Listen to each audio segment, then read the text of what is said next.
little tape recorder has been a big benefit to us in passing through the Timeway and our transit out to the moon. And it's rather odd to see it floating like this in Odyssey while it's playing the themes of 2001. April 13th, 1970. The mood could only be described as relaxed. Apollo 13, man's fifth lunar mission. The third, scheduled to land on the moon, continued its tranquil coast. This is the crew of Apollo 13, wishing everybody there a nice evening, and we're just about ready to close out our inspection of Aquarius and get back to a pleasant evening in Odyssey. Good night. 13, we've got one more item for you when you get a chance. We'd like you to stir up your cryo tanks. In addition, I have Shaft and Trunnion Okay. for a look at the Comet Bennett if you need it. Okay. Stand by. Okay, Houston, we've had a problem here. This is Houston. Say again, please. Houston, we've had a problem. We've had a main B bus undervolt. Roger, main B undervolt. Okay, stand by, 13. We're looking at it. And we had a pretty large bang associated with the caution and warning there. And as I recall, main B was the one that had a amp spike on it once before. In the interim here, we're starting to go ahead and button up the tunnel again. April 11th, 1970. Launch day. The crew of Apollo 13. Jim Lovell, commander and veteran of 3 previous missions. He had orbited the moon Christmas 1968 on Apollo 8. Fred Hayes, his first time up, lunar module pilot. Jack Swigert, command module pilot. 3 days ago, he was on the backup crew. Now he replaced Ken Mattingly. Mattingly had been dropped from the mission because he had been exposed to German measles. He would watch the launch from Houston's mission control. Auto sequence initiated, flight. Roger. Flight booster. Go. S4B pre-press complete. Roger. Flight booster. S1C pre-press complete. We're on internal power and we go. Roger. How's it look, Econ? You got your space Looks good, flight. Okay. MCC record us to flight speed. Ignition, flight. Roger. Roger. Clock start, flight. Roger. Let's just go, all engines. Roger. Okay, Fido, how's it look? Looks good here, flight. Good agreement. Okay, Booster, how do you look? S1C looks good, flight. Okay, Capcom, we go you on the ground. Okay, we go at 1, Capcom. Get relieving, flight. Roger.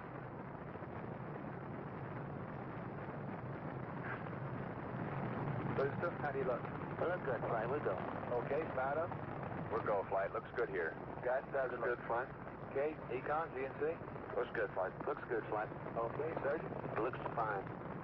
Through max Q and we go, flight. Roger, Booster. And go for staging, Capcom. Confirming board out, flight. Roger.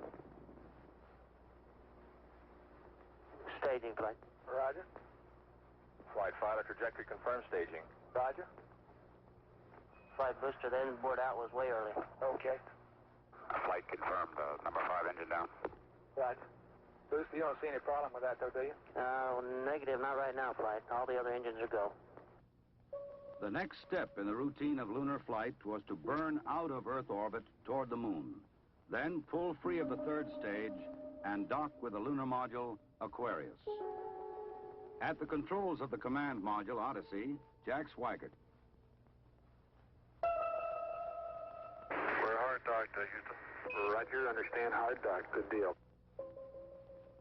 They pulled Aquarius away from the Saturn third stage, the S4B. Okay, I can see the S4B now at the hatch window. Odyssey and Aquarius moved away from Earth toward the moon.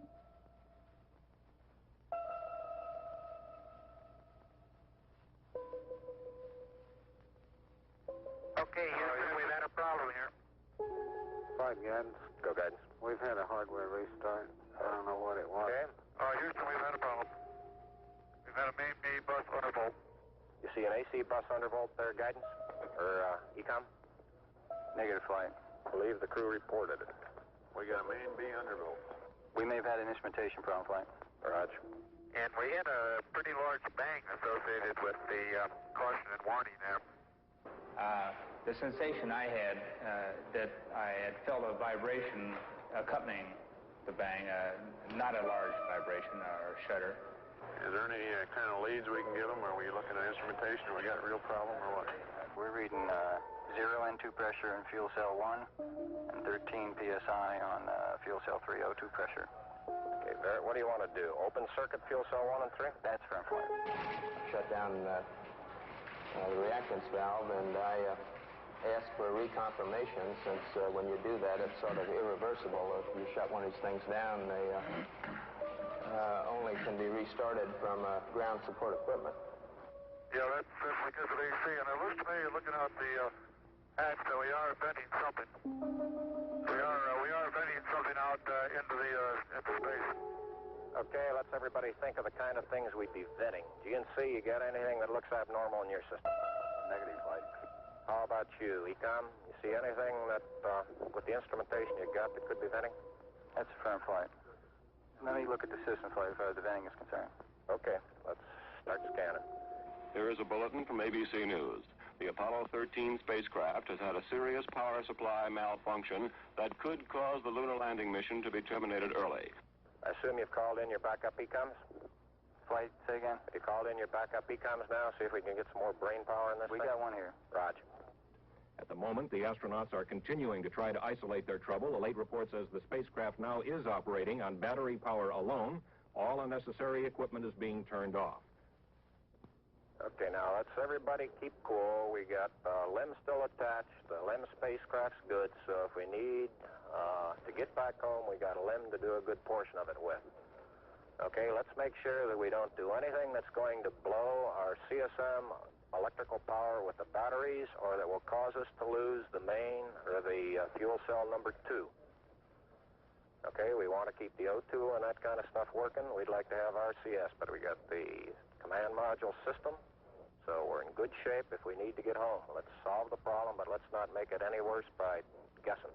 My concern was increasing all the time. It went from, I wonder what this is going to do to the landing, to I wonder if we can get back home again. Okay, Ecom, I'm coming back to you. Flight. Go ahead. I think the best thing we can do right now is start a power down. Right about then, it was quite apparent to me that it was just a question of time that the command module was going to be dead. You don't want to get fuel cell pumps off, do you? We can do that on fuel cell number 1 flight. Okay, well, let's make sure we don't blow the whole mission.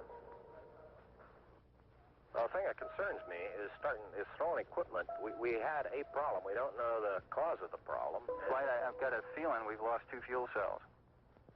I hate to put it that way, but I don't know why we've lost them.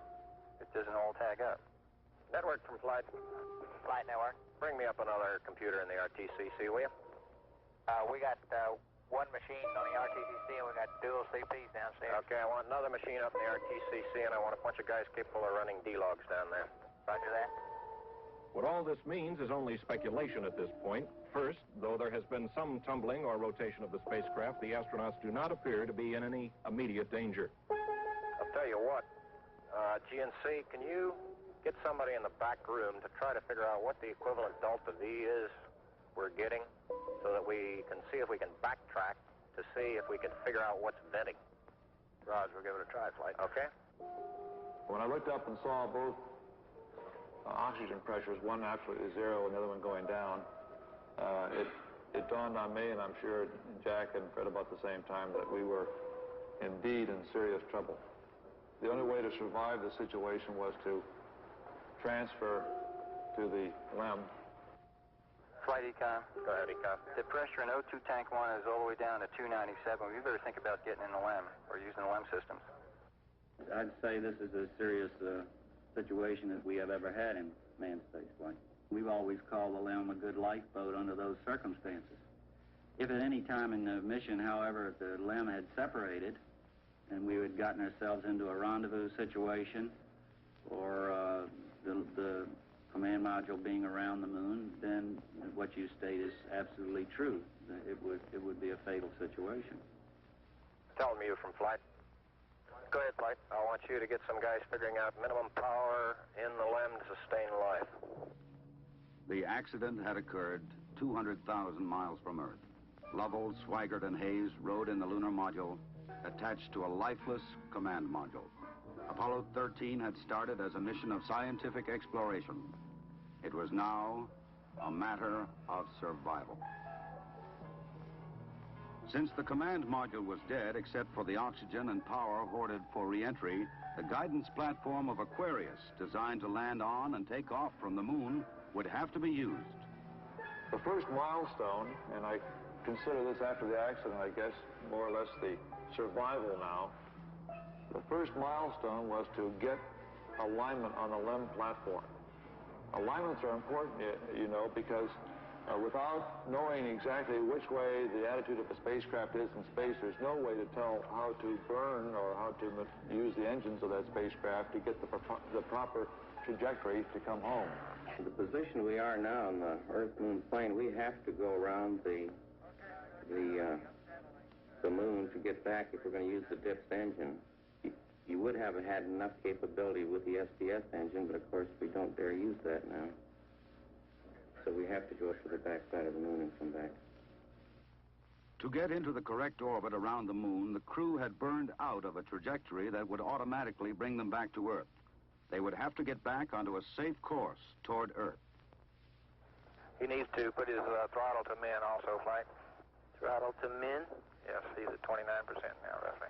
This maneuver, again, was completed on time, and because it was a manual burn, we had a three-man operation. Jack would take care of the time. He'd tell us when to light off the engine, when to stop it.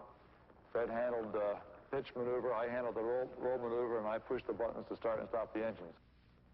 Aquarius, and you go for the burn.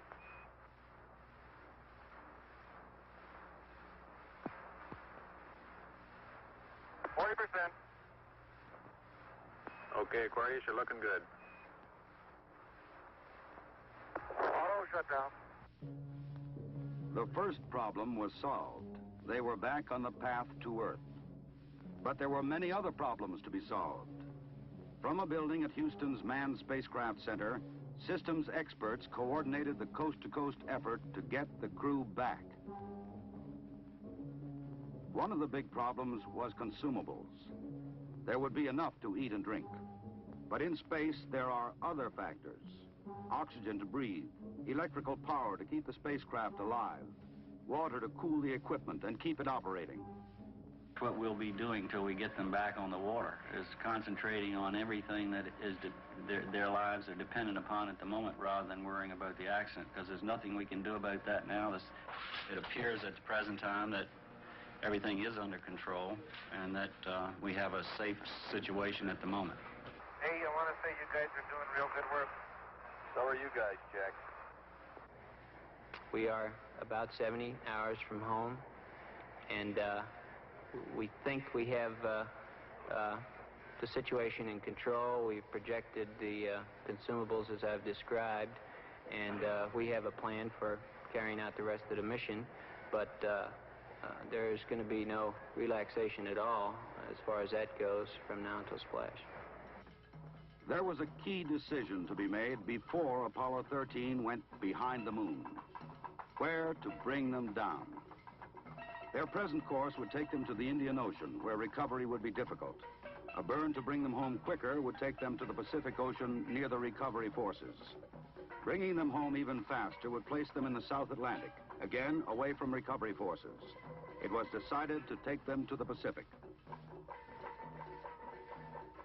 We've run these simulators both here and at the Cape and at the contractors that continuously ever since last night. We've tried to simulate virtually everything that we've had the crew to do that is non-normal that they've done, and we've proven most everything that we've been able to run on the simulator prior to passing it up to them. There may be some details we haven't done, but at least we've checked the feasibility of everything we've done, and we'll continue to do that. They passed 137 miles from the moon. For Lovell, it was the second time that he had seen the moon so near. But there was no time for contemplation. There was another critical burn coming. Okay, let's get the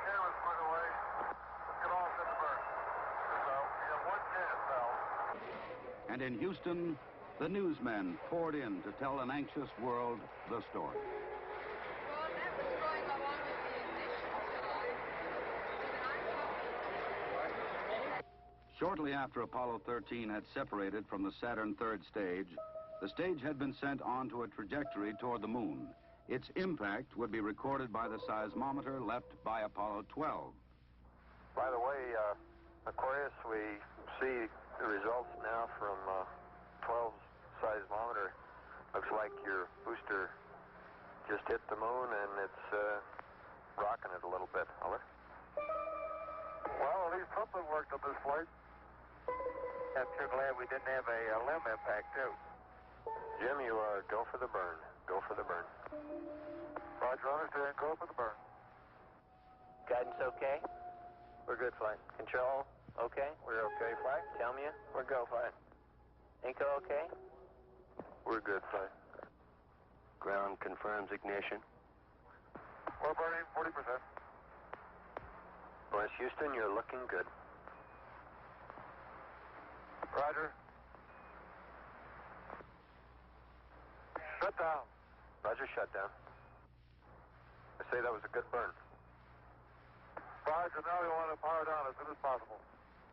Understand. To conserve the electric power and cooling water, the crew shut down all but the vital, life-sustaining systems of the LEM. I think the LEM spacecraft's in excellent shape, and I think it's fully capable of getting the crew back. I think, as we have found before, every time we've put the LEM spacecraft to a test, it's always done much more than it was guaranteed to do, and I think this is a good case in point. Conserve the consumables, cooling water, electric power. The LEM water gun was leaking, and we shut that off. I guess it leaked about a quart of water, I would estimate. But it took me about 2 days to get my feet dry, and of course, I think you were all aware that the temperatures were going down in both vehicles, and it's made for very chilly feet for a couple days.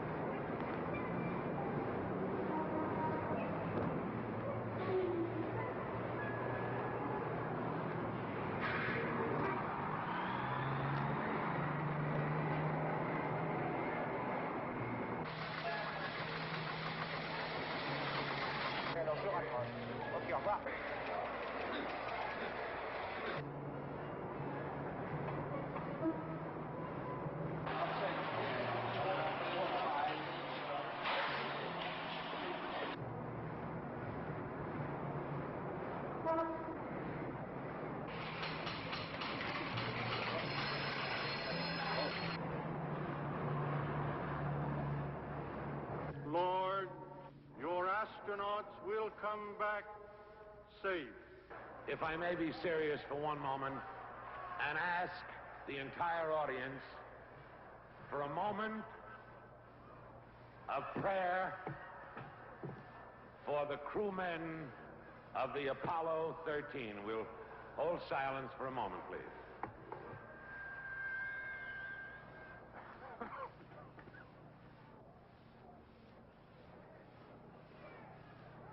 RCS-A stands at 62% and B at 62%.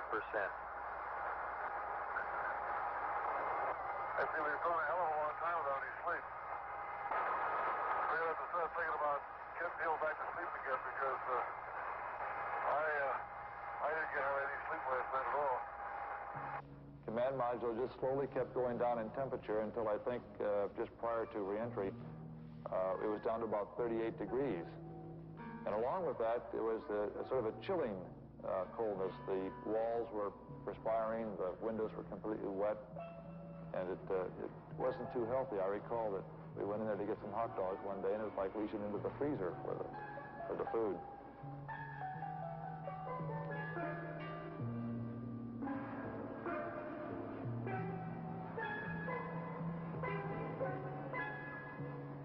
If you want my opinion on how they handled the situation when it happened, they handled it exactly like we'd expect them to. They were about as well on top of it as anybody could be, knowing what we knew, which isn't very much, I'll have to admit. but I think they did everything right within the knowledge that was available to us in a timely fashion, which is what all we expect of them. I think they did a beautiful job of it. We actually had a third little sleep restraint, which Fred then put on and buttoned up and kept a little bit warm. The astronauts faced another problem, their own exhaled breath.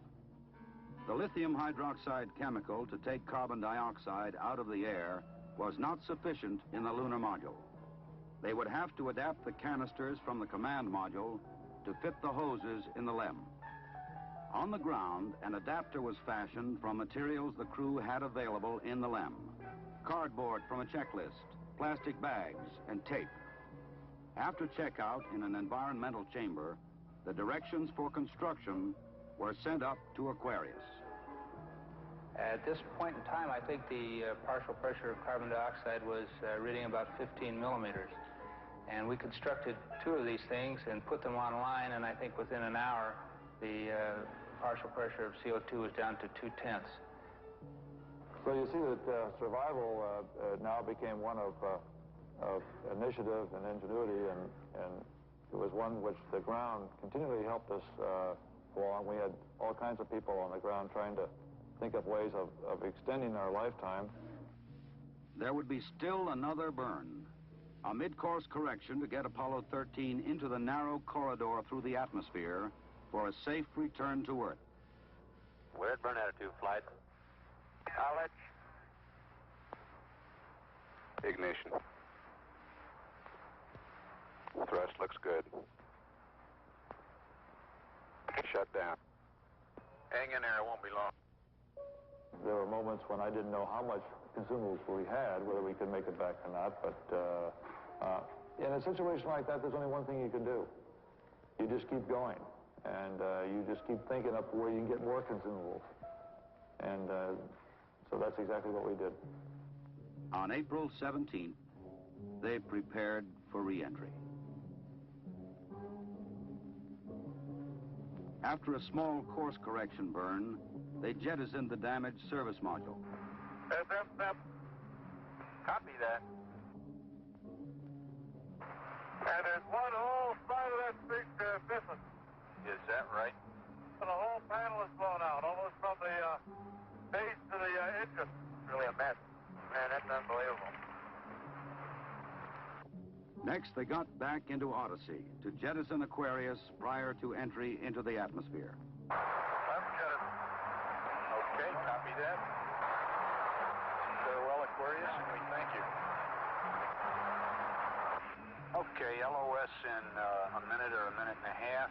At entry attitude, we'd like Omni Charlie. And welcome home. Thank you.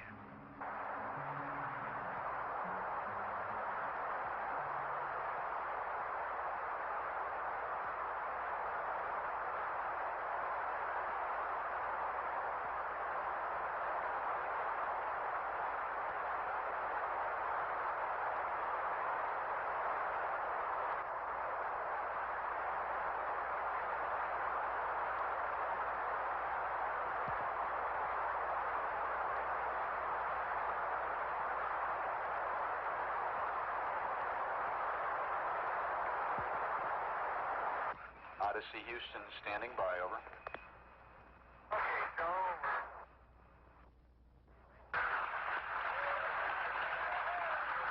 Odyssey Houston, we show you on the mains. It really looks great.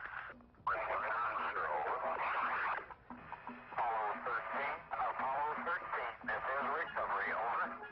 They're going through 5,000. Under Apollo 13, this is recovery, and your chutes look good. Apollo 13, this is recovery. We observed your RCS burn, over.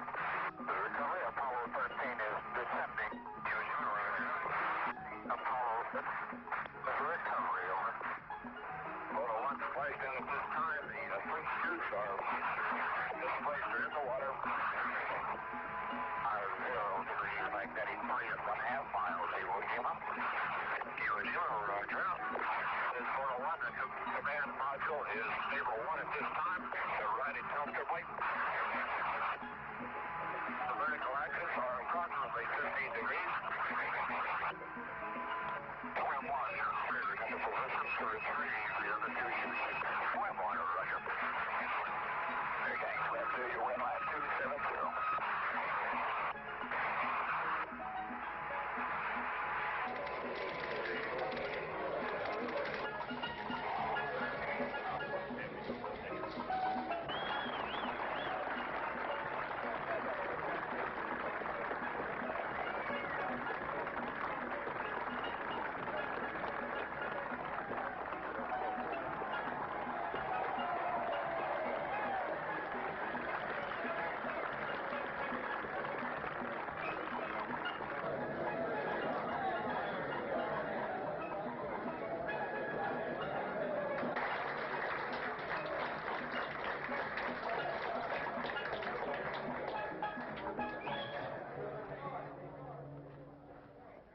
I recall, Captain, that when I spoke to you on the phone, you said that you regretted that you were unable to complete your mission.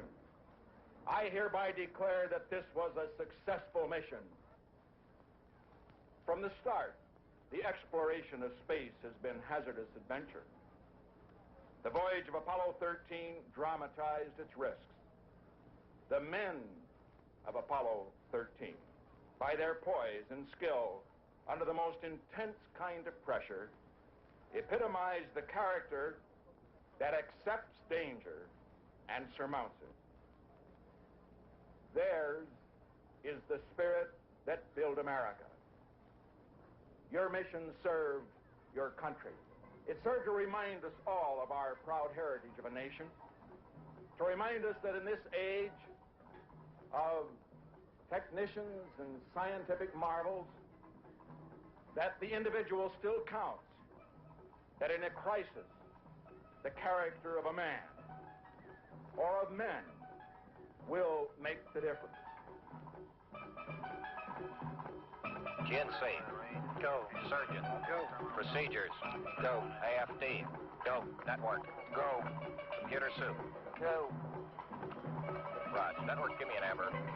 RTC, you on AFD conference. RTC's on the FD conference. Okay, all flight controllers, let's play it cool.